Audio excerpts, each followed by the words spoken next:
একটা প্রায় অন্ধকার ঘোরানো সিঁড়ি দিয়ে একটি লোক নেমে যাচ্ছে।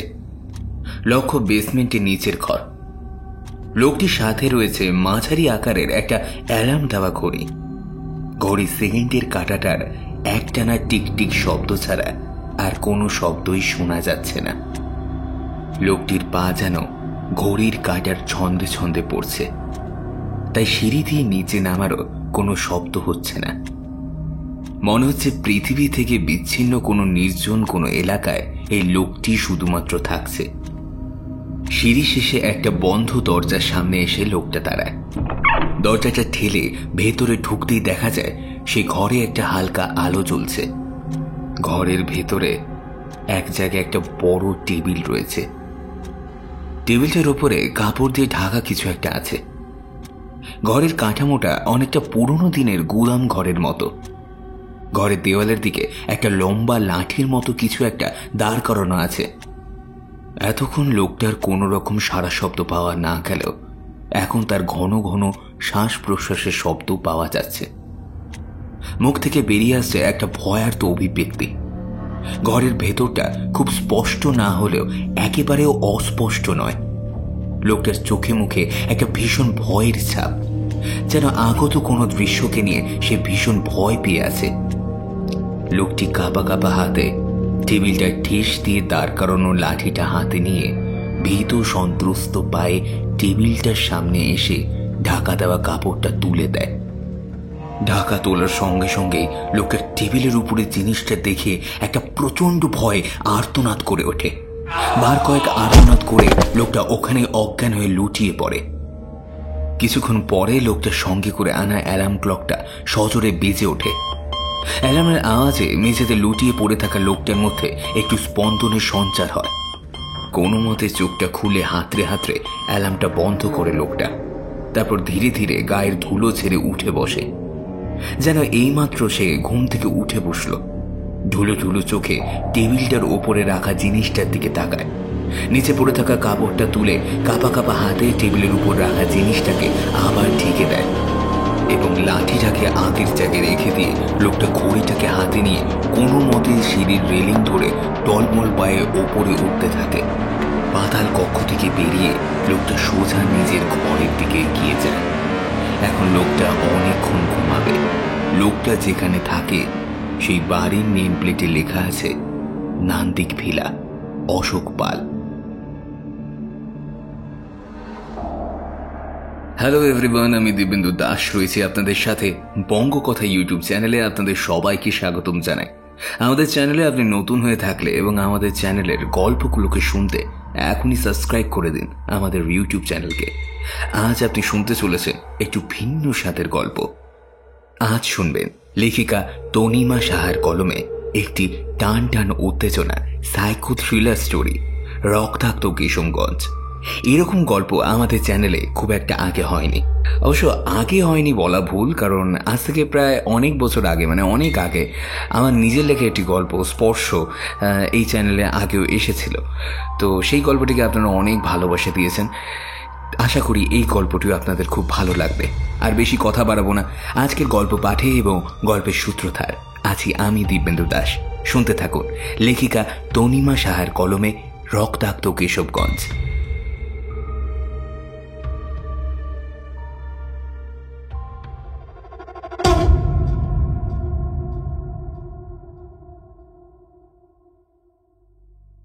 কেশবগঞ্জ আদবে একটি শান্তশিষ্ট নির্ঝঞ্ঝাটপূর্ণ শহরতলি। কেশবগঞ্জে দুটো স্কুল, একটা কলেজ এবং একটি ব্যাংক আছে। একটা সিনেমা হল আছে বটে, তবে সেখানে শুধু শনি রবিবার করে নতুন সিনেমা আসে। ভোটের সময় কেশবগঞ্জের ভোটিং বেশ শান্তিপূর্ণভাবেই হয়ে থাকে। দু একটা চুরি ছিনতাই কেস ছাড়া আর কিছুই কেশবগঞ্জে বিগত 15-20 বছরের মধ্যে কোনো গম্ভীর অপরাধ হয়নি। অন্তত কেশবগঞ্জের সুরক্ষা শৃঙ্খলা তথ্য সেটাই বলছে। কেশবগঞ্জ থানার তাই পুলিশ অফিসারদের ফুরসত আর ফুরসত। সকালবেলায় থানায় ঢুকতে বড়বাবু রথীন চক্রবর্তী দেখে নতুন জয়েন করা এসআই বিনয় ব্যানার্জি চা খেতে খেতে আজকের ছাপা খবরের কাগজটা পড়ছে, দৈনিক গণবার্তা। রথীনবাবু গণবার্তা পত্রিকাটা বিনয়ের হাতে দেখে একটু ক্ষুণ্ণ হয়। অবশ্য ওটাকে পত্রিকা বলার অর্থ হল পত্রিকা নামটার অপমান করা। দুপাতা ছাপানো কিছু খবর কি কখনো পত্রিকা হয়? বরঞ্চ তাকে লিফলেট বলা যায়। তাছাড়া গণবার্তার এডিটর সুমনের সাথে রথিনের সম্পর্কটা খুব একটা সুবিধার নয়। কারণ সুমনের ধারণা যে কেশবগঞ্জের পুলিশ অকর্মণ্য, নিজের কাজ ঠিক করে করতে চায় না, তাই কেশবগঞ্জের ঘটা অপরাধগুলো সবার সামনে আসে না। কারণ সেই সব অপরাধ প্রকাশ হওয়ার আগেই সব চেপে দেওয়া হয়। রথিন এসব কথার বিশেষ পাত্তা দেয় না, কারণ তিনি সুমনের অভীষ্ট বুঝতে পেরে গেছেন। আসলে গণবার্তার এখন বাজার মন্দা, তার উপর কেশবগঞ্জ এখন অপরাধ বর্জিত, অতএব দুয়ে দুয়ে চারটা সহজেই করা যায়। তবে রথিন সেসবে না গিয়ে বিনয়কে সম্ভাষণ জানিয়ে বলল, সুপ্রভাত বিনয়, কি খবর? রথিনের গলা শুনে বিনয় ছট করে দাঁড়িয়ে কাগজটা হাত থেকে রেখে একটা স্যালুট করে বলে, খবর ভালোই স্যার, তবে জায়গাটা বড্ড ঠান্ডা। ঠান্ডা বলতে? মানে চারপাশটা ভীষণ যেন স্বাভাবিক, কোথাও কোনো অপরাধ নেই, খুন জখম রাহাজানি কিচ্ছু নেই। এই তো আজকের গণবার্তা খবরের কাগজে পড়ছিলাম যে বেশ কয়েক বছর আগে এখানে একটা রহস্যজনক খুন হয়েছিল, কিন্তু সেই খুনের তদন্ত আজ পর্যন্ত নাকি হয়নি। বালাই ষাট, দিব্যি হাসি খুশি এখানকার মানুষজন, খামোকা এরা কেন কাউকে খুন করতে যাবে বলো? এগুলো সব ভুয়ো খবর, ওটা সুমন এডিটারের মন গড়া কাহিনী। আমি কেশবগঞ্জে আজ বছর চারেক হলো পোস্টেড আছি, আমি তো কখনো এমন ঘটনার কথা শুনতে পাইনি, বা পুরনো কোনো এমন কেসের কথাও তো শুনিনি। কিন্তু কাগজে তো 17 বছর আগের কোনো ঘটনার কথা বলছে। আরে বাদ দাও তো, 17 বছর আগের এই গণবার্তাই ছিল না, এটা তো মাত্র 7 বছর হলো এই শুরু হয়েছে। তাছাড়া এই পত্রিকা খুব একটা জনপ্রিয় না, খুব বেশি হলে ওই কেশবগঞ্জের জনাদশেক ঘরে এই পত্রিকা নিয়মিত যায়। একটা প্রেস চালানোর কত খরচ থাকে জানো? মেশিন, কালি, কাগজ, আরও কত কি। সবচেয়ে মজার কথা কি জানো? এই গণবার্তার রিপোর্টার, এডিটার, প্রকাশক সবই নাকি ওই সুমন। তাহলে বুঝতেই পারছো এই পত্রিকার গুণগত মান ঠিক কতটা নিচু। প্রথম প্রথম তো শহরের খবর ছাপতো, এখন কেশবগঞ্জের মানুষ, তাদের সুবিধা অসুবিধা, হাটের মেলা এইসব ছাপতে শুরু করেছে। আর তার মধ্যে পুলিশের অকর্মণ্য, তা নিয়ে একটা বড় আর্টিকেল থাকে। আচ্ছা, হাটে যদি সবজির দর বেশি থাকে তাতে পুলিশের কি দায়? যত সব অপগণ্ডকের দল। বিনয় আর কিছু বলতে পারে না। কৃষ্ণপক্ষের চাঁদটা মাঝ আকাশে জ্বলজ্বল করছে। দুদিন বেশ গরম দেওয়ার পর আজ সকাল থেকে পশলার পর পশলা বৃষ্টি হয়ে এখন আবহাওয়া বেশ ঠান্ডা। সময়টাও মাঝরাত। কেশবগঞ্জের প্রতিটা মানুষ এখন গভীর ঘুমে। ঘড়িতে এখন সময় প্রায় রাত 8টা বাজে। কেশবগঞ্জে কলেজ ঘেঁষে একটা উঁচু রাস্তা চলে গেছে। হঠাৎ রাতের ঘোর কাটিয়ে একটা বিদঘুটে ঘর ঘর আওয়াজ এসে আসে। একটু পরেই দেখা গেল একজন লোক তার আপাত মস্তক ঢেকে একটা ছোট্ট ঠেলাগাড়ি নিয়ে আসছে। দূর থেকে কিছু বোঝা যাচ্ছিল না, কিন্তু লোকটা যত এগিয়ে আসলো তত দৃশ্যটা আরো পরিষ্কার হলো।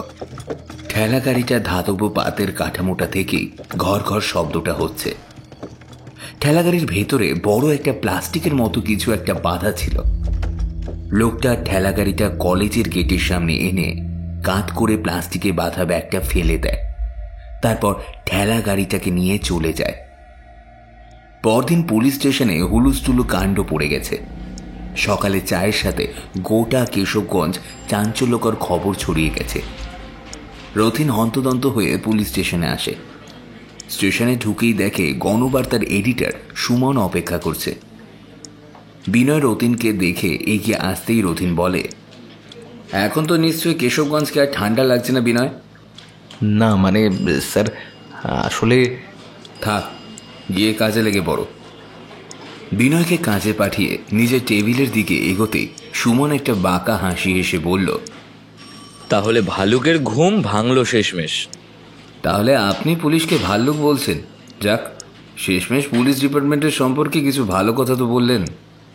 কলেজের গেটের সামনে গতকাল ভোরে একটা টুকরো করা লাশ পাওয়া গেছে।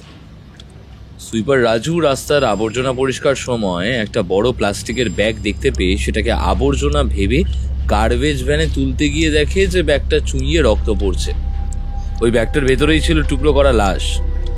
জানেন কয়টা টুকরো ছিল? 17টা। 17টা টুকরো করা একটা লাশ। এবার আমিও দেখবো যে ভালুকের শীত ঘুমটা সত্যি করেই ভেঙেছে কিনা। কথাটা বলেই রথিনের মুখের উপর একটা চ্যালেঞ্জ ছুড়ে দিয়ে গটগটিয়ে বেরিয়ে গেলেন পুলিশ স্টেশন থেকে। রথিন টেবিলের উপর বসে বেল বাজিয়ে হাত দিল। সুরিন্দর, একটা চা নিয়ে আসো তো।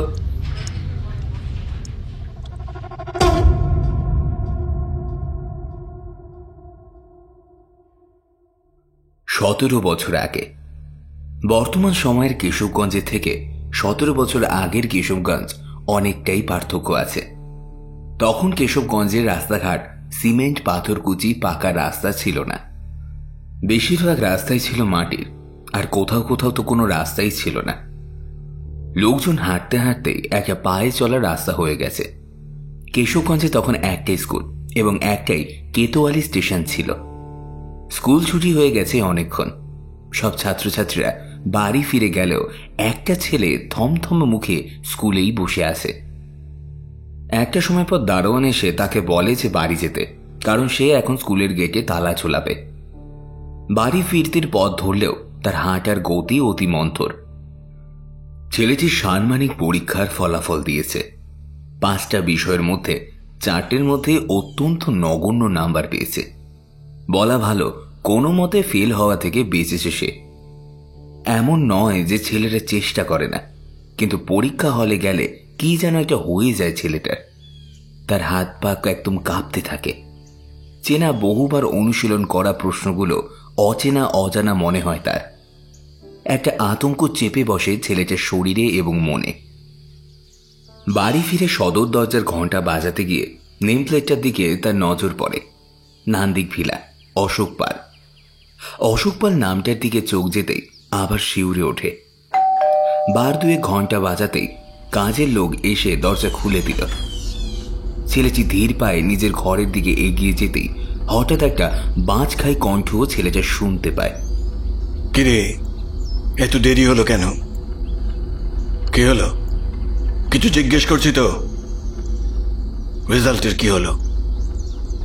দেখি ব্যাগটাকে ওভাবে জাপটে ধরে রেখেছো কেন? দাও ব্যাগটা, দাও বলছি। ছি ছি ছি ছি ছি ছি ছি, এটা রেজাল্ট? কেশবগঞ্জের সবচেয়ে ধনী মানুষ অশোক পালের ছেলের এই রেজাল্ট? লোকে শুনলে কি বলবে? হ্যাঁ, লোকে শুনলে কি বলবে? তোমার কোন প্রয়োজনটা মেটানো হয় না? হ্যাঁ, কোন প্রয়োজনটা মেটানো হয় না যে পরীক্ষায় এই জঘন্য রেজাল্ট তোমার হয়? এই এই এক হয়েছে। যাও নিজের ঘরে যাও। তুমি তো জানোই যে তোমাকে কি করতে হবে। যাও, গিয়ে তৈরি হয়ে নাও। মুখের সামনে বুঁদ হয়ে দাঁড়িয়ে থেকো না। ছেলেটি মাথা ঝুঁকিয়ে থমথমে পা ফেলে নিজের ঘরের দিকে এগিয়ে যায়। ঘরে ঢুকে কাঁধ থেকে ব্যাগটা নামিয়ে রেখে একে একে নিজের পরনের জামা কাপড়গুলো খুলে বাথরুমে ঢোকে। ছেলেটি জানে এরপর তার সাথে ঠিক কি হবে। খানিক পরেই ঘরের ভেতরে কারো ঢোকার শব্দ হয়। খানিকক্ষণ হাঁটা চলার শব্দ, আলমারি খোলা এবং কিছু বের করার শব্দ। বাথরুমের ভেতরে ছেলেটি অশনির সংকেত পেয়ে ঠকঠক করে কাঁপতে থাকে। ছেলেটা আতঙ্কে বাথরুমে ঢোকার দরজাটা প্রাণপণে শক্ত করে চেপে ধরে রাখে। কিছুক্ষণ সব চুপচাপ, কিন্তু ঠিক তারপরেই দরজায় প্রবল চাপ। বাথরুমের দরজাটা কেউ জোরে খুলে ভেতরে ঢুকতে চাইছে। ছেলেটা রোগা শরীর নিয়ে দরজাটা ঠেকাবার বৃথা চেষ্টা করছে। ঠিক তখনই সেই বাঁচ খাই কণ্ঠটা আবার শোনা গেল। দরজা আটকে রাখিস? তোর সাহস তো কম নয়। খোল, শিগগির দরজা খোল, নইলে কিন্তু খুব খারাপ হয়ে যাবে। আর তুই তো জানিসই যে রেগে গেলে আমি কি কি করতে পারি। গরম ছেঁকানোর কথা মনে আছে নিশ্চয়ই? গরম শেখার কথা মনে আসতে ছেলেটির হাত পা শিথিল হয়ে আসে। ঠিক তখনই এক ধাক্কায় ছেলেটি ছিটকে গিয়ে পড়ে বাথরুমের ফ্লোরে। বাথরুমের খোলা দরজার সামনে দাঁড়িয়ে কেশবগঞ্জের একমাত্র ইট ভাটার মালিক অশোক পাল। আধ ঘন্টা পর যখন অশোক বাথরুমের দরজা খুলে বের হয়, তখন দেখা যায় বাথরুমের মেঝেতে অচৈতন্য অবস্থায় পড়ে আছে একটা নগ্ন অবস্থার ছেলে। তার সারা শরীরে লাল লাল দাগ। কিছুক্ষণ পর ছেলেটির জ্ঞান ফেরে। গোঙাতে গোঙাতে সে কোনো মতে উঠে দাঁড়ায়। নবটা ঘুরিয়ে শাওয়ারটা চালিয়ে দিয়ে চুপ করে দাঁড়িয়ে থাকে। শাওয়ার থেকে জল তার শরীরে এসে পড়ার সাথে সাথে ছেলেটা চিৎকার করে কেঁদে ওঠে, কিন্তু তার সেই কান্না শোনার গান কারোর ছিল না।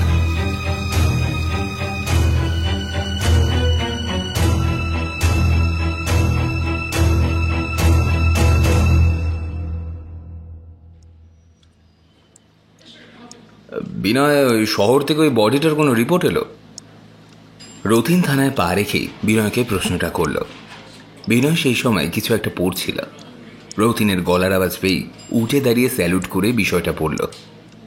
জয় হিন্দ স্যার, রিপোর্ট এসে গেছে স্যার, সেটাই আমি পড়ছিলাম। কি রিপোর্ট এসে গেছে? আর তুমি আমাকে এখনো জানাওনি? না স্যার, আপনাকে জানাতেই তো আপনার কোয়ার্টারে কল করেছিলাম, কিন্তু আপনি বোধহয় ততক্ষণে থানার উদ্দেশ্যে বেরিয়ে পড়েছিলেন। রিপোর্টে কিছু ধরা পড়ল? হ্যাঁ স্যার, বড় অদ্ভুত জিনিসের উল্লেখ আছে। কেবিনে আসো। রথিনের পেছন পেছন বিনয় কেবিনে ঢোকে। কেবিনে ঢুকতেই রথিন বলে, হ্যাঁ এবার বলো। বিনয়বাবু আর কি বলবেন, আপনি বরং আমার কাছেই শুনুন। কেবিনের ভেতরে হঠাৎ গণবার্তার এডিটর সুমনের গলা পেয়ে রথিন এবং বিনয় সামান্য চমকে পেছনে তাকাতেই দেখতে পায় যে সুমন হাতে একটা খবরের কাগজ নিয়ে দাঁড়িয়ে আছে। তা আপনি আবার কি শোনাবেন? তাছাড়া এত সকাল সকাল আপনি এখানে কি করছেন? এখন তো আপনাকে কাজে থাকার কথা। আপনার ওই বাজে খবরের বান্ডেলকে ঠোঙা বানানোর জন্য হাটে হাটে দোকানে তো নিয়ে বিক্রি করার জন্য দৌড়ঝাঁপ করার সময় এখন। তো আপনি এসব কাজবাজ ছেড়ে থানায় কি করছেন? আপনাদের সকালটাকে একটু মুচমুচে করার জন্য থানায় এলাম। আর ওই হাটের কথা বলছিলেন না, এই হাটেই দ্বিতীয় লাশটা পাওয়া গেছে। যান যান, দৌড়ে যান, নয়তো আপনাদের পৌঁছানোর আগেই রাস্তার কুকুরগুলো লাশটাকে ছিঁড়ে খাবে। তখন কিন্তু আর কিছুই করার থাকবে না। হ্যাঁ, সুমন কথাটা বলেই জোরে জোরে হাসতে হাসতে থানা থেকে বেরিয়ে গেল। তার সেই হাসিতে ছিল চূড়ান্ত ভৎসনা। সুমন বেরিয়ে যেতেই রথিন রাগে উন্মাদ হয়ে বিনয়কে বলল, এই লোকটার কাছে সব অপরাধগুলোর খবর যে কি করে আগে পৌঁছায় কে জানে। আমার মুখটা না দেখে জিপটা নিয়ে দ্রুত ঘটনাস্থলে গিয়ে দেখো কি হয়েছে। আর হ্যাঁ, আমার এই সমস্ত ঘটনার একটা করে রিপোর্ট চাই। ঠিক আছে স্যার, আমি দেখছি। বলেই স্যালুট দিয়ে কেবিন থেকে বেরিয়ে যায়। ওদিকে রথিন অস্থিরভাবে পায়চারি করতে থাকে। অস্থিরভাবে পায়চারি করতে করতে রথিন ভাবতে থাকে, কিশোরগঞ্জের মতো এমন শান্তশিষ্ট নির্ঝঞ্ঝাটপূর্ণ শহরতলিতে কেন এভাবে একটার পর একটা খুন হচ্ছে? এই দুটো খুন কি একান্তভাবে কাকতালীয়, নাকি খুন দুটোর মধ্যে কোনো যোগাযোগ আছে? এমন তো নয় যে নিজের কেউ কোনো অভিসন্ধি পূরণের জন্য এই খুনগুলো করছে। কি যে হচ্ছে! রথিনের মাথার ভেতরটা এই মানসিক চাপের জন্য দপদপ করে ওঠে।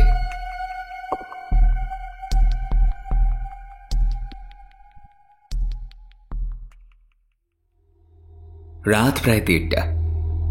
একজন মানুষ আপাতমস্তক কালো কাপড় ঢেকে মাপা মাপা পায়ে এসে দাঁড়ায় নান্দিক ভিলার সামনে। লোকটির অবয়ব সম্পূর্ণভাবে ঢাকা থাকলেও আবছা বোঝা যাচ্ছে যে লোকটির হাতে কিছু ধরা আছে। ভিলার দরজায় আঙুলটাকে অদ্ভুত ভঙ্গিতে ঠেকিয়ে একটা বিশেষ টোকার আওয়াজ করতেই দরজাটা খুলে যায়। লোকটা ভিলার ভিতরে ঢুকে যেতেই দরজাটা নিঃশব্দে বন্ধ হয়ে যায়।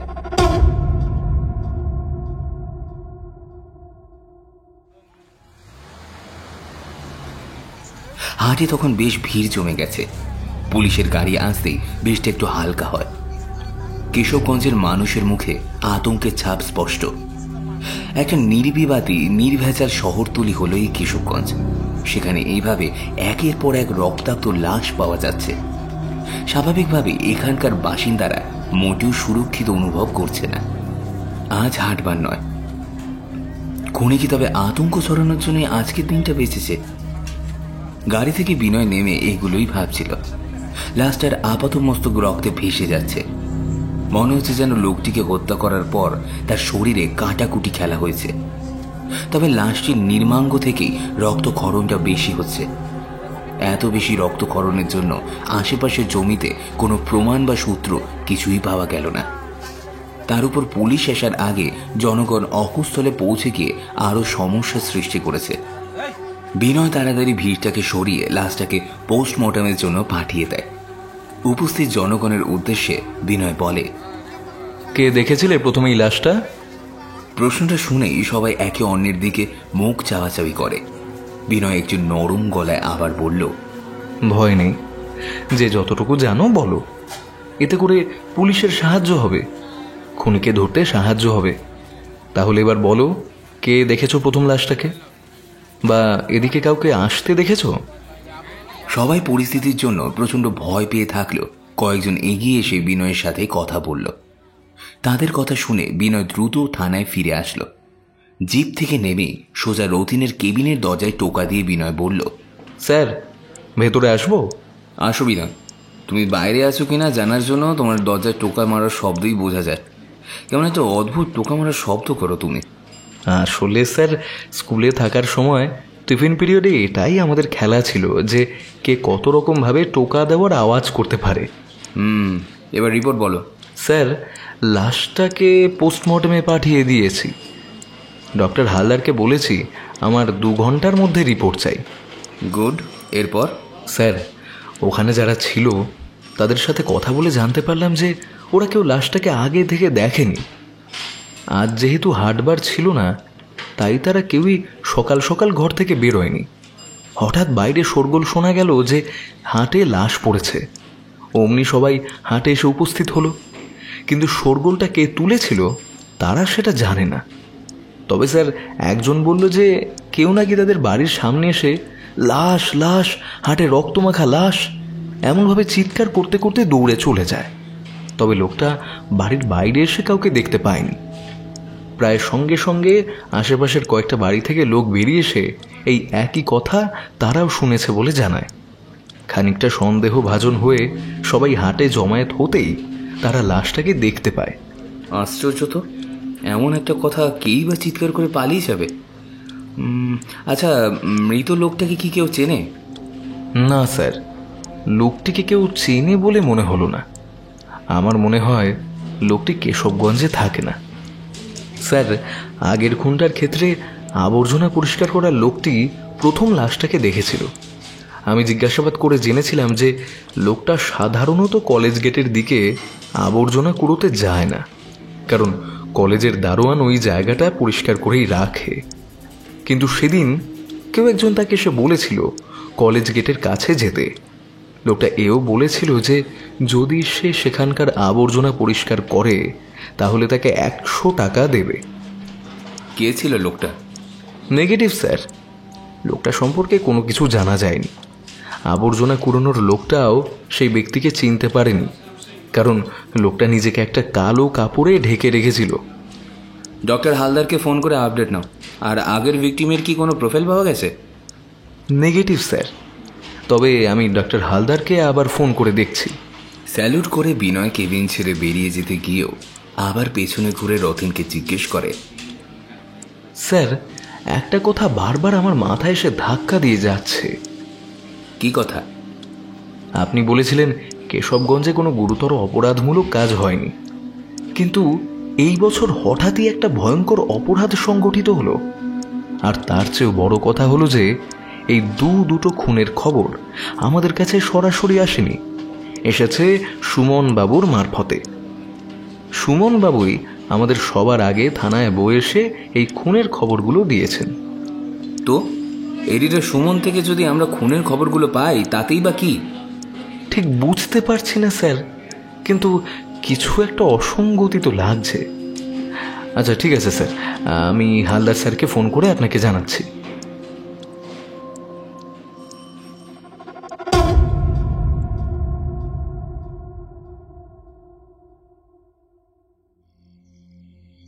রাতে খানিকক্ষণ আগেই পশলা ভরে বৃষ্টি হয়ে গেছে।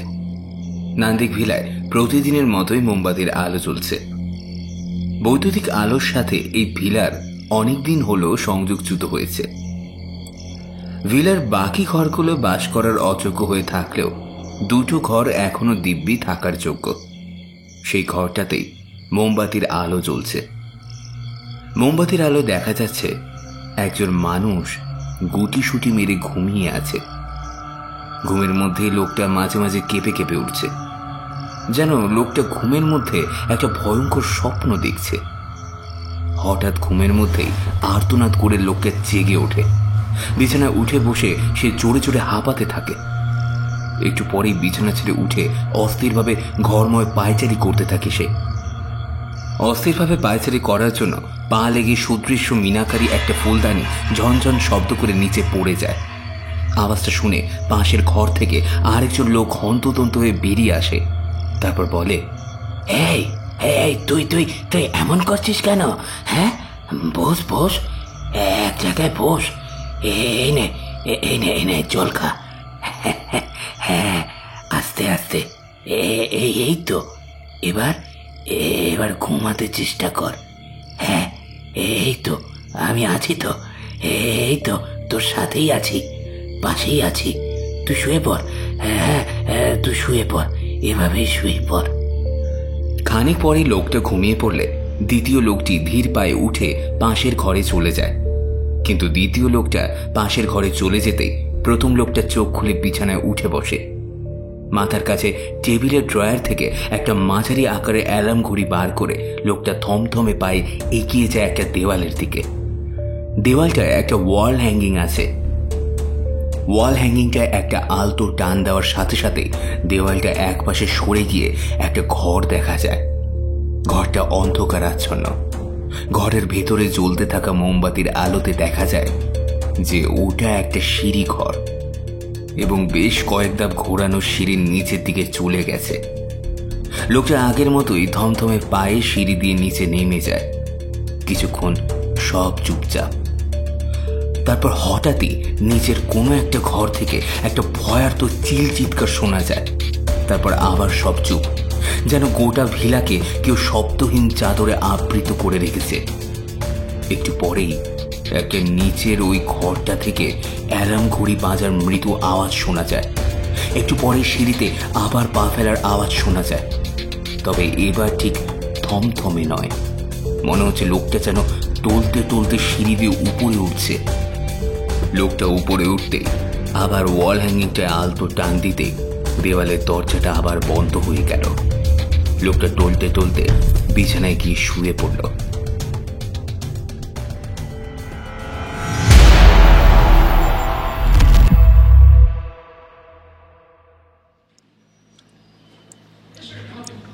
আজকে রতিন থানায় এসে দেখে বিনয় তখনও থানায় পৌঁছায়নি। রতিন একটু অবাক হয়, কারণ বিনয় কখনোই দেরি করে না। তাছাড়া আরও একটা বিষয়ে রতিন একটু চিন্তিত। কেশবগঞ্জের মতো শান্ত ঝামেলাহীন শহরতলিতে এরকম পরপর দুটো খুন হওয়ার জন্য সেখানে সকলে নিজেদের সুরক্ষা নিয়ে চিন্তিত হয়ে আছে। কিছু লোক তো থানার সামনে এসে বেশ চিৎকার চেঁচামেচিও করেছে। রতিন কোনো মতে তাদেরকে শান্ত করে ফেরত পাঠাতে পেরেছে। কেশবগঞ্জের মানুষজন যেন কোনো ক্ষতি না হয় তার জন্য রতিন রাতে টহলদারিরও ব্যবস্থা করেছে। গতকাল রাতে রতিন নিজে ছিল টহলদারির দায়িত্বে। কেশবগঞ্জের শেষ সীমানায় রয়েছে নান্দিক ভিলা নামে একটা বহু প্রাচীন বাড়ি। কেশবগঞ্জে রতিনের প্রায় বছর চরেক আগে পোস্টিং হলেও সে এদিকটায় খুব একটা আসে না, কারণ প্রয়োজনও হয় না। রতিন শুনেছিল গণবার্তার এডিটরের বাড়িও নাকি এই একই দিকে। কিন্তু গতকাল রাতে টহল দেওয়ার সময় সে একটা জিনিস লক্ষ্য করল। টহল দিয়ে ফেরার সময় রতিন দেখল একজন লোক নান্দিক ভিলার দরজার সামনে এসে দাঁড়ায়। তারপর একটা বিশেষ আওয়াজ করে টোকা দিতেই দরজাটা খুলে যায় এবং লোকটা ভিতরে ঢুকে যায়। লোকটার হাতে কি যেন একটা ধরা ছিল। রতিন দৌড়ে আসার আগেই দরজাটা বন্ধ হয়ে যায়। রতিন সেই থেকে ভাবছে লোকটাকে এভাবে এত রাতে নান্দিক ভিলায় সে কি করছিল। তাহলে তো নান্দিক ভিলার একটা সার্চ অপারেশন করা উচিত, কিন্তু তার জন্য কমিশনারের অফিস থেকে একটা ওয়ারেন্ট ইস্যু করতে হবে। রতিনের চিন্তা ভাবনার মাঝেই কেবিনের দরজায় টোকা পড়ে। সঙ্গে সঙ্গে বিদ্যুৎ চমকের মতো রতিনের মনে হয় এটা তো সেই একই রকমের টোকা দেওয়ার শব্দ যেটা আমি গতকাল নান্দিক ভিলার সামনে শুনেছিলাম। রতিনের ভাবনার মাঝে বিনয় কেবিনের দরজা খুলে ভেতরে ঢোকে। বিনয়কে আসতে দেখে রতিনের মনে প্রশ্ন জাগে, তবে কি বিনয় এসবের সাথে যুক্ত আছে? জানি স্যার, আপনি হয়তো আমার উপর অসন্তুষ্ট হয়ে আছেন। আমি গতকাল আপনাকে কিছু না জানিয়ে বিশেষ প্রয়োজনে শহরে চলে গিয়েছিলাম। আজ সকালেই কেশবগঞ্জে এসে পৌঁছেছি। বিনয়, কেশবগঞ্জে আমার 4 বছর হয়েছে পোস্টিং হয়েছে। এই বছরে কেশবগঞ্জে মানুষদের জীবনযাত্রায় কোনো হেরফের হয়নি। রোজকার নিয়মের মতোই তারা তাদের জীবন অতিবাহিত করেছে, কিন্তু বিগত সপ্তাহ দুয়েকের মধ্যেই এখানে একের পর এক হঠাৎ হুলুস্থুল কাণ্ড ঘটে যাচ্ছে। তার ফলে এখানে শান্ত উদ্বিগ্নহীন পরিবেশে একটা চাঞ্চল্যের সৃষ্টি হয়েছে। তোমারও তো এখানে আসা সপ্তাহ 3 হয়েছে, তাই না বিনয়? একটা সপ্তাহ কি তবে সব প্ল্যান করে নেওয়ার জন্য সময় নিয়েছিলে? মানে ঠিক বুঝলাম না স্যার, কেশবগঞ্জের খুনের সাথে আমার এখানে পোস্টিং নেওয়ার কি সম্পর্ক আছে? আছে বিনয়, আছে, যোগসূত্র আছে বলেই আমি কথাগুলো বলছি।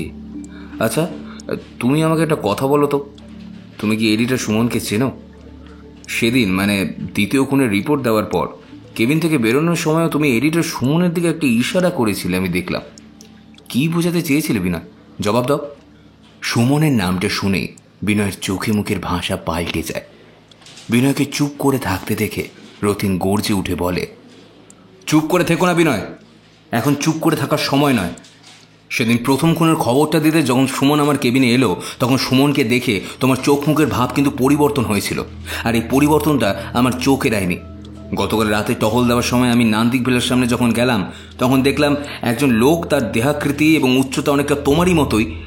সে ভিলার বন্ধ দরজায় ঠিক সেভাবেই অদ্ভুত কায়দায় টোকা দেয়, ঠিক যে কায়দায় তুমি আমার কেবিনের দরজায় টোকা দাও। এখন তুমি আমাকে বোঝাও যে এতগুলো ঘটনা কি নেহাতি কাকতালীয়, নাকি এসবের অন্য কোনো অর্থ আছে? বিনয় কিছু বলতে যাবে, তার আগেই পিছন থেকে একটা আওয়াজ ভেসে আসে। উত্তরটা যদি আমি দিই তাহলে চলবে তো, অফিসার রথিন বসু? ডাক্তার হালদার, আপনি? ডক্টর পরমেশ হালদারের সাথে রতিনের সম্পর্কটা নয় করেও বছর 5 ওপর হয়েছে, কিন্তু বিনয়ের সাথে ডক্টর পরমেশ্বর হালদারের পরিচয় কি করে হলো?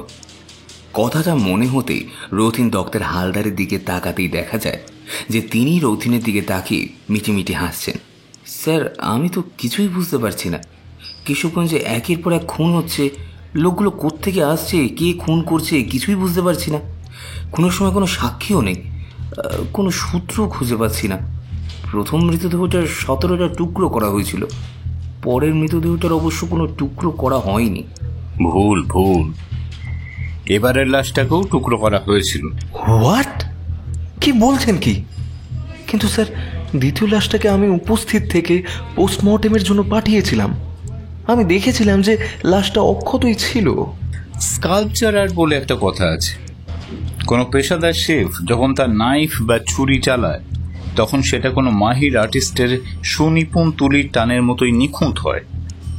সেই শেফের কাটা সবজিকে আপাত দৃষ্টিতে দেখে মনে হয় যে সাধারণভাবেই হয়তো কাটা হয়েছে, কিন্তু যখন কাটা সবজিটাকে ভালোভাবে লক্ষ্য করা যায় তখন বোঝা যায় যে সবজিটা একটা ডিজাইনে কাটা হয়েছে। এই দ্বিতীয় লাশটার ক্ষেত্রেও তাই হয়েছে। এমন আর্টিস্টিক্যালি এবং সময় নিয়ে লাশটাকে কাটা হয়েছে যে আপাত দৃষ্টিতে দেখে কিছুই বোঝা যাবে না। কি ভয়ানক কথা! আমরা 12 বছর পুলিশের চাকরিতে আছি, আমি এমন কিছু কখনোই শুনিনি। একটা লাশকে এভাবে আর্টিস্টিক্যালি ডিজাইন করতে নিশ্চয়ই অপরিসীম শক্তির প্রয়োজন। খুনি কি তবে খুব শক্তিশালী? আলবাত শক্তিশালী। দ্বিতীয় বডিটার ক্ষেত্রে দেখতে হবে যে প্রচন্ড রক্তপাত হয়েছিল। রক্তের চাদরে মোড়া ছিল বলে দেহটা যে টুকরো করা ছিল সেটা বিনয় বুঝতে পারেনি, কারণ দেহটা সম্পূর্ণভাবে টুকরো করা ছিল না, গভীর চির দেওয়া হয়েছিল। প্রচন্ড গায়ের শক্তি এবং টেকনিক জানা থাকলে এমনটা করা যায়। তবে মজার কথা কি জানো তো, এই একই পরিমাণ শক্তি কিন্তু আমাদের সবার শরীরেই আছে, শুধু আমরা সেটার সম্পর্কে জ্ঞাত নই। আমাদের কনসাস মাইন্ডসেট সাধারণ পর্যায়ে পেরিয়ে গিয়ে এমন একটা পর্যায়ে উপনীত হয় যেখানে আমাদের সাধারণ শরীরেও অসাধারণ বল বা শক্তি চলে আসে। মঞ্জুলিকা চরিত্রটার কথা তোমরা তো জানোই, সিনেমাতে দেখেইছ, অনেকটা সেই রকম। কিন্তু স্যার, আপনি প্রথম লাশটার রিপোর্ট রথিন স্যারকে জানাতে নিষেধ করেছিলেন কেন? তারপর দ্বিতীয় খুনটা হওয়ার পর আমি যখন আপনাকে বডিটা পোস্টমর্টেমের জন্য পাঠালাম, তখন আমাকে 7 তাড়াতাড়ি শহরে ডেকে নিলেন। আমি স্যারকে কিছুই জানাতেও পারলাম না।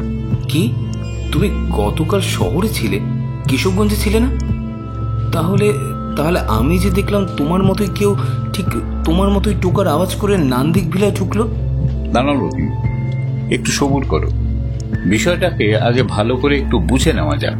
প্রথম খুনটা যেদিন হয় সেদিন কি কেশবগঞ্জে এমন কেউ এসেছিল যার বাড়ি এখানে ছিল না? স্যার, আপনার কথা শোনার পর আমি খোঁজ নিয়েছিলাম। তখন জানতে পারলাম যে সেদিন কেশবগঞ্জে 3 জন লোক এসেছিল। আমাদের ডাটাবেস ঘেঁটে জানা গেছে সেই 3 জনের মধ্যে 2 জনই মৃত। ওদেরই লাশ ছিন্ন ভিন্ন অবস্থায় পাওয়া গেছে। তুমি এসব কথা আমাকে জানাওনি কেন? আর তুমি বা জানলে কি করে যে ওই 3 জনের মধ্যে 2 জন মৃত? স্যার, খেয়াল করে দেখুন, প্রথম দিকে আপনিই বলতেন যে কেশবগঞ্জ ভীষণ রকম উপদ্রবহীন জায়গা।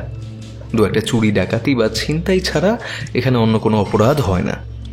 এরকম একটা জায়গা যা ভবিষ্যৎ অপরাধ পরিকল্পনার জন্য তৈরি নয়, সেখানে নথি সংগ্রহ করতে তো একটু সময় লাগবেই স্যার। আর দ্বিতীয় প্রশ্নের উত্তর হলো, কেশবগঞ্জ একটা ছোট জায়গা যেখানে সবজিওয়ালা থেকে শুরু করে সুইপার পর্যন্ত সবাই সবাইকে চেনে। এমন একটা জায়গায় এই 2 জন মৃত ব্যক্তিকে কেউ চিনতেই পারল না। তার মানেই হলো এই 2 জন ব্যক্তি কেশবগঞ্জের কেউ নয়, এরা বাইরের লোক এবং বেশি দিনও হয়নি কেশবগঞ্জে এসেছে। নইলে কেউ না কেউ তাদেরকে কেশবগঞ্জে নিশ্চয়ই দেখতে এবং নতুন লোক দেখে আলাপ করতেও আসতো। কিন্তু প্রশ্ন হলো এই খুনগুলো কেন হচ্ছে, আর তার থেকেও বড় প্রশ্ন হলো যে খুনগুলো কে করছে। গোটা কেশবগঞ্জ এখন বিপদের মধ্যে আছে। খুনি বহাল তবিয়াতে ঘুরে বেড়াচ্ছে, হয়তো খুঁজে নিচ্ছে তার পরবর্তী শিকারকে, নাকি এতক্ষণে খুঁজে নিয়েছে। একটু শান্ত হয়ে বসো। খুন কেন হচ্ছে এবং কে করছে তার থেকেও বড় প্রশ্ন খুন কিভাবে হচ্ছে, বা এই খুনগুলো করার পেছনে মোটিভটা কি। তোমাকে একটা তথ্য দিই রথিন, লোক দুটোকেই খুন করার পর তাদের বডি টুকরো করা হয়েছে। একটা বডি নৃশংসভাবে টুকরো করা হয়েছে, আর একটা বডিকে আর্টিস্টিক্যালি টুকরো করা হয়েছে। কিন্তু দুটো বডিরই সবকটা অংশ থাকলেও তাদের প্রাইভেট পার্ট অর্থাৎ যৌনাঙ্গটা নেই। ওটাকে সুনিপুণভাবে শরীর থেকে কেটে নেওয়া হয়েছে। কি বলছেন স্যার? কিন্তু কেন? আমার মনেও এই একটাই প্রশ্ন বারবার উঠছিল, কেন? তাছাড়া একটা চূড়ান্ত অপরাধ প্রবণ মানসিকতা না থাকলে একটা হিউম্যান বডিকে ওভাবে টুকরো করা যায় না। আর একটা বিষয়ও এখানে মনে রাখতে হবে, প্রথম লোকটাকে খুন করে যেভাবে টুকরো করা হয়েছে তাতে বোঝা যাচ্ছে যে খুনি প্রচণ্ড আক্রোশের সঙ্গে খুনটা করেছে, কিন্তু পরের খুনটা করার সময় ততটা আক্রমণাত্মক ছিল না। তবে প্রত্যেকবারই শরীরের একটা বিশেষ অংশ মিসিং থাকছে। মনে রাখতে হবে এই দুবারই কিন্তু যৌনাঙ্গটা একই প্যাটার্নে কেটে নেওয়া হয়েছে। আচ্ছা, লোক 3টে সম্পর্কে কিছু জানতে পেরেছ? হ্যাঁ স্যার, ওদের 3 জনের নাম বিপুল নাথ, সুরেন বক্সি, প্রমোদ সাহা। এর মধ্যে সম্ভবত বিপুল নাথ এবং প্রমোদ সাহা মৃত। সম্ভবত এই কারণে বলছি যে কেশবগঞ্জে পাওয়া মৃত ব্যক্তি 2 জনের একজনও এখানকার বাসিন্দা ছিলেন না।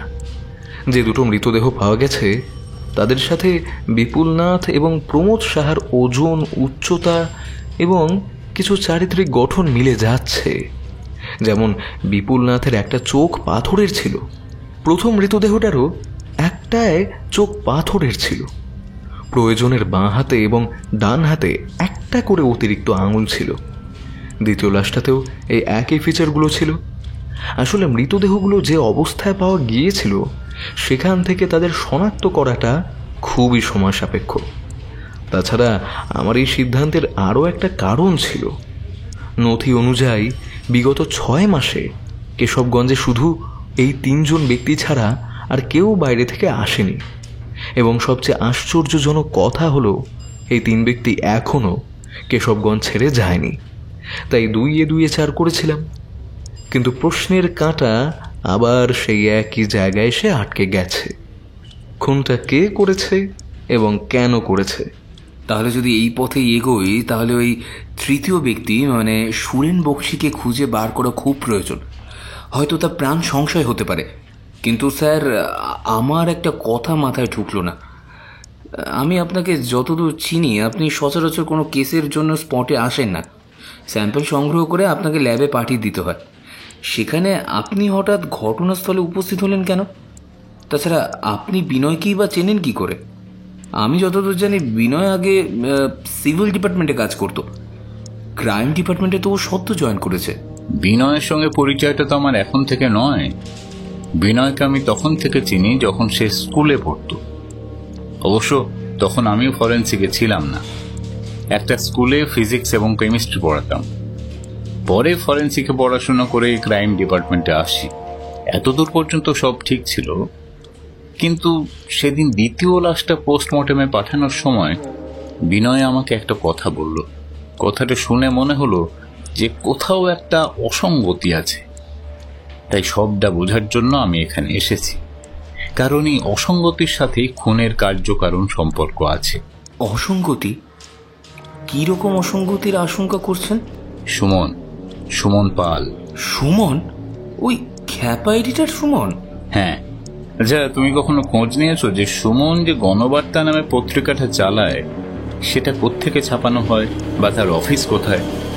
পত্রিকাটা রোজ কয়টা করে কপি ছাপা হয় বা পাঠক কতজন? এগুলোর ব্যাপারে তুমি কখনো জানতে চাওনি, কারণ তোমার মনে হয়েছে যে রিপোর্টারদের তো সবসময় পুলিশের সাথে 36-এর আঁকড়া থাকে। তাই তুমি হয়তো মনে করেছো যে লোকটাকে পাত্তা দেওয়ার প্রয়োজনীয়তা নেই। তাছাড়া ব্যাক অব দ্য মাইন্ড তোমার এটাও চলছিল যে কেশবগঞ্জের মতো এমন নিরিবিলি জায়গায় কি বা ক্রাইম হবে, তাই না?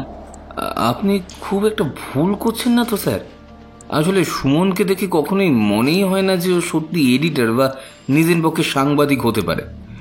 কেমন একটা পাগলাটে ধরনের মানুষ। তাই তবে এখন যে আমাদের সুরেন বক্সিকে খুঁজে বার করতে হবে, যে করেই হোক খুঁজে বার করতে হবে তাকে।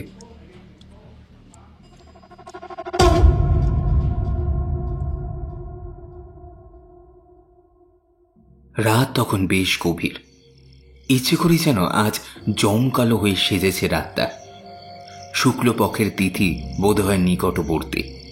আকাশে তাই চাঁদটা নিটল না হলেও মোটামুটি গোলাকার। চাঁদের রশ্মি তাই চুইয়ে চুইয়ে পড়ছে এদিক ওদিক।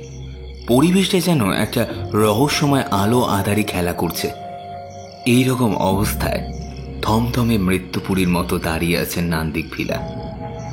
আলো আধারি রহস্যকে গায়ে মেখে ভারী ভারী পা ফেলে ভিলার দিকে এগিয়ে আসছে আপাত মস্তক ঢাকা একটি লোক।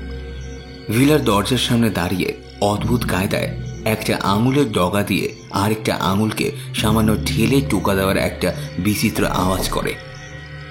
আওয়াজ করার প্রায় সাথে সাথেই দরজাটা খুলে যায়। লোকটা ভিলার ভেতরে ঢুকে যায়। ভিলার ভেতরে বেশ কয়েকটা মোমবাতি জ্বলছিল। একটা বড় মোটা মোমবাতি নিয়ে লোকটা ভিলার ভেতরের একটা ঘরে যায়। ঘরের ভেতরে একটা বিদঘুটে আষ্টি গন্ধ। মোমবাতির আলো ঘরের ভেতরে পড়তেই দেখা যায় ঘরের দেওয়ালে এবং মেঝেতে রক্তের ছাপ।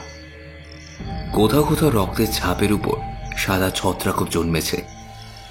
মোমবাতির আলোটা সামান্য ঘোরাতেই দেখা যায় ঘরের এক কোণে দ্বিতীয় একটা লোক আছে। লোকটা চেয়ারে বাঁধা অবস্থায় অচৈতন্য হয়ে পড়ে আছে। লোকটার বয়স আন্দাজে মাঝ বয়সী, কিন্তু চোখ মুখ দেখে মনে হচ্ছে যে লোকটা কয়েকদিন ধরে অভুক্ত হয়ে আছে। প্রথম লোকটা মোমবাতির আলোয় চেয়ারে বাঁধা লোকটাকে দেখতে থাকে। তারপরে হঠাৎই প্রচণ্ড উত্তেজিত হয়ে গলা থেকে একটা অদ্ভুত ঘরঘরানি শব্দ বের করে চরম আক্রোশে হাত থেকে মোমবাতিটা ফেলে দিয়ে কোমর থেকে ছোড়া বের করে আচমকায় চেয়ারে বাঁধা লোকটার উপর হামলা করতে থাকে। ঠিক তখনই কয়েক জোড়া টর্চ লাইটের আলো জ্বলে ওঠে ভিলার ভেতরে। সাবধান সুমন, আর এক পাও এগোবে না। আর এক পাও যদি এগো, এই বেতের বাড়ি কিন্তু একটাও মাটিতে পড়বে না। শেষের লাইনটা ডক্টর হালদার বলতে বলেছিল রতিককে। বেতের বাড়ি কথাটা শুনে আশ্চর্যজনকভাবে সুমনের ভাবাকৃতি যেন পরিবর্তন হতে শুরু করেছে। আচমকে সে হাত থেকে ছুরিটা ফেলে দুহাত উল্টো করে নিজেকে আড়াল করে ছোট বাচ্চাদের মতো কাঁদতে কাঁদতে বলে, না, মেরো না, মেরো না আমাকে। এই তো দেখো, আমি সব করছি আমি।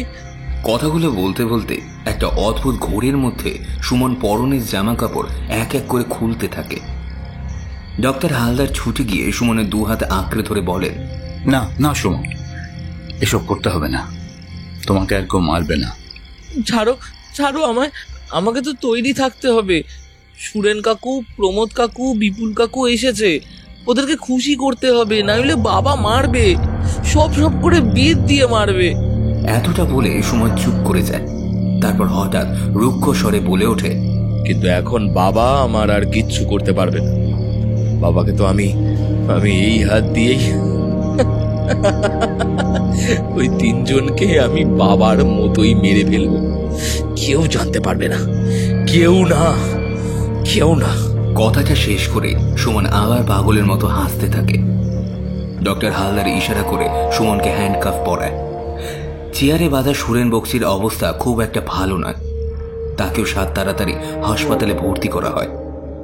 সমস্ত ডকুমেন্টাল কাজগুলো সারতে সকাল হয়ে যায়। বর্তমানে সুমনকে অ্যারেস্ট করে স্পেশাল সেলে রাখা হয়েছে। ওদিকে সুরেন বক্সির শরীরের অবস্থাও এখন অনেকটাই উন্নত। ডাক্তার হালদার রথিনের কেবিনে বসে খোশ মেজাজে বললেন, রথিন, সেই তখন থেকে মুখ বুজে বসে আছো, কিছু তো বলো। তোমার এই জটিল কেসটায় সাহায্য করে দিলাম, সেই খুশিতে অন্তত এক কাপ চা খাওয়াও। স্যার, 1 কাপ চা কেন, 5 কাপ চা খাওয়াবো, আর তার সাথে এখানকার স্পেশাল ঘুগনি পরোটাও খাওয়াবো। কিন্তু তার আগে এই গোটা ব্যাপারটা খোলসা করুন না। আমি তো কিছুই বুঝতে পারছি না যে সুমন কি করে খুনি হলো, আর ওই লোক তিনটি বা কে, তার সাথে সুমনেরই বা কি সম্পর্ক। সব বলবো, আগে চা। রথিন হাঁক ফেরে 3 কাপ চা আনায়। বিনয় ডাক্তার হালদার এবং রথিনকে 1 কাপ চা দিয়ে নিজেও একটা কাপ তুলে নেয়।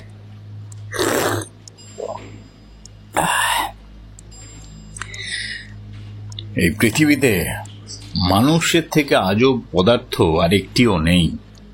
তার সবচেয়ে জ্বলন্ত উদাহরণ হলো অশোক পাল। অশোক পাল মানে নান্দিক ভিলার মালিক অশোক পাল? হ্যাঁ, অশোক পালের একটা ব্যবসা ছিল। অশোক পাল ছিল অবিবাহিত। সুমনকে সে 9খানা অনাথ আশ্রম থেকে দত্তক নিয়েছিল। সুমনের তখন 7 বছর। 9খানা অভাবের পরিবেশ থেকে নান্দিক ভিলার স্বাচ্ছন্দ্যে এসে সুমন বেশ খুশি ছিল। অশোক কিন্তু মোটেও স্নেহের বশীভূত হয়ে সুমনকে দত্তক নেয়নি। সুমন ছিল তার কাছে পোষ্যের মতো। তোমরা দেখে থাকবে কিছু পয়সাওয়ালা লোকেরা শখ করে কুকুরের বাচ্চা কেনে, কয়েকদিন তাকে দেখভাল করে, কিন্তু তারপর তাকে মারধর করে, ক্ষুধার্ত রাখে। এই অত্যাচারে কখনো কখনো তারা মারাও যায়। সুমনও ছিল অশোকের কাছে সেই রকম পোষ্য।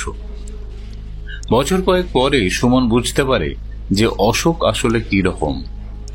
অশোকের কোনো কারণে মুড খারাপ হলে তা সতেজ করার একটাই পন্থা ছিল, সুমন। সে বলতো সুমনকে জামা কাপড় খুলে সম্পূর্ণ নগ্ন হয়ে বাথরুমে যেতে।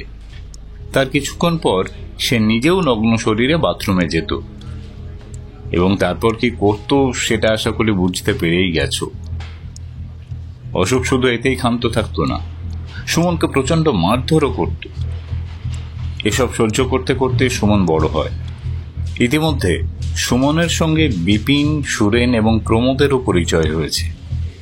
এই 3 জনের সাথে অশোকের ব্যবসা সংক্রান্ত আলাপ ছিল। তোমাকে বলেছিলাম অশোকের আসল রূপটা সুমন পরে টের পেয়েছিল। সুমনকে অশোক এই 3 জনের সামনে অ্যাজ বেইট ব্যবহার করত। অশোক জানত এই 3 জনের একটা বিকৃত নেশা আছে। মূলত সেই কারণেই অশোক সুমনকে দত্তক নিয়েছিল এবং তার সাথে ওই রকম দুর্ব্যবহার করত, যাতে সুমন এইসব কাজে পরিণত হয়ে ওঠে। কিন্তু এত কিছুর মধ্যে সুমনের অবুঝ মনের ওপর প্রচন্ড চাপ পড়ে।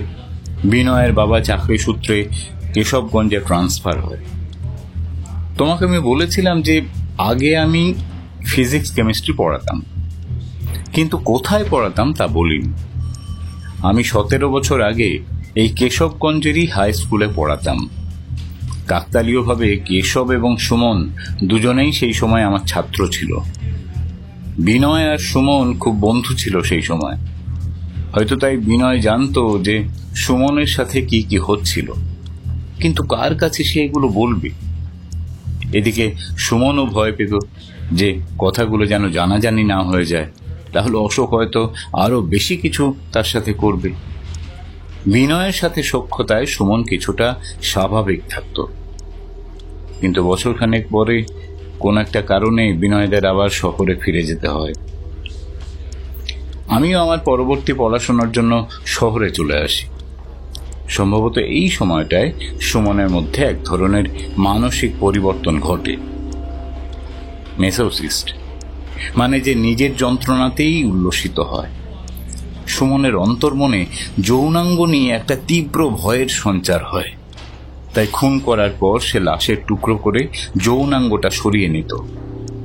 নান্দিকভিলা সার্চ করে যতগুলো সলিউশনে ডিপিং করা যৌনাঙ্গ পাওয়া গেছে, সেগুলোর ডিএনএ টেস্ট করলেই বোঝা যাবে সেগুলো অশোক, বিপুল এবং প্রমোদের। আমার মনে হয় অশোকের লাশটাও নান্দিকভিলাতেই কোথাও পুঁতে রাখা আছে, যদিও এটা শুধুমাত্র আমার অনুমান। প্রচন্ড মানসিক অবক্ষয়ের ফলে সুমনের মধ্যে বেশ কয়েকটা ব্যক্তিত্ব জেগে উঠেছিল।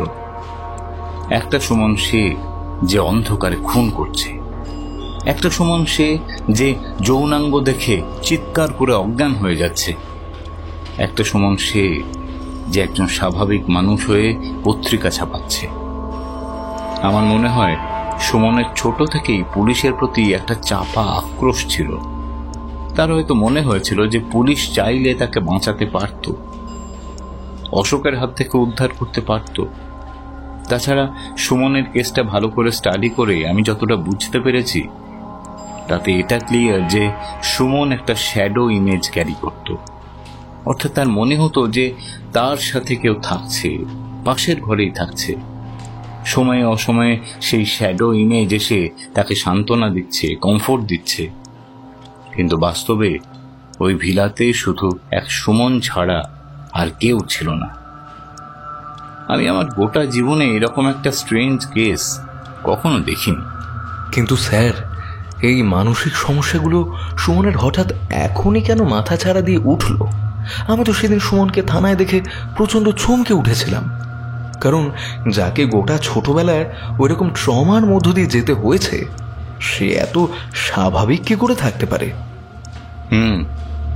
ঠিকই বলেছ।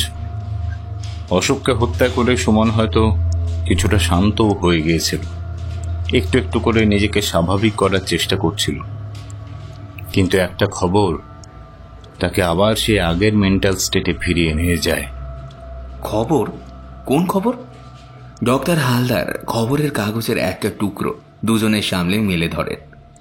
খবরের উপর বিপুল, প্রমোদ আর সুরেনের ছবি দেওয়া। শহরের সম্মানিত ব্যবসায়ী গোষ্ঠীর এই 3 জন সভাপতিত্বে আজ 9খানা অনাথ আশ্রমের জন্য একটি প্রাথমিক শিক্ষা কেন্দ্র প্রতিষ্ঠিত হল।